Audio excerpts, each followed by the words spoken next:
Ki khubor ka Batesi TV. Ka umdi basnyam bak penjaslian. Rupa Premium Meghalaya.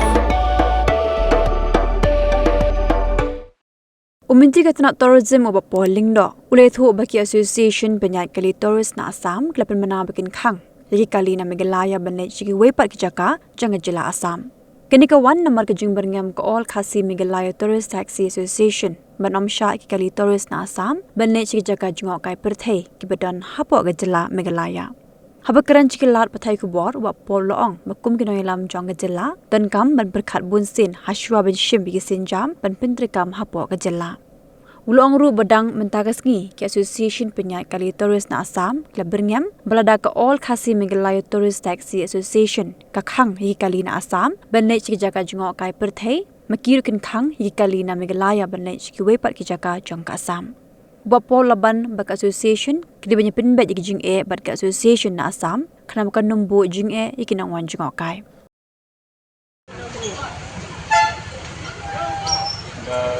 Terutama ini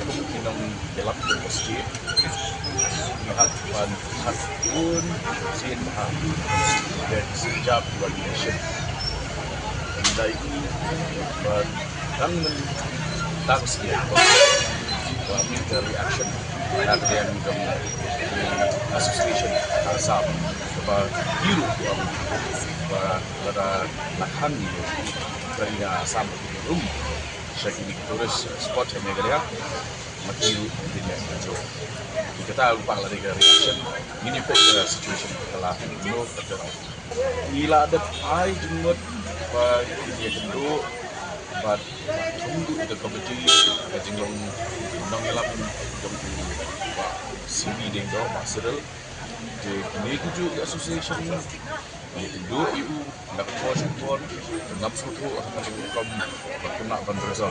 Buat kini gaji sisa apa kadang kadang itu juga cek. Kabai di kereng jongki buat driver na Assam. Community ba dia keren pergi aktiviti association kan. Association na Meghalaya buat association na Assam. Jaka berpilih kita ada kisim ya kesin jam apa itu kan ni juga suatu reaction mentah kawan selalu dulu nak lihat telah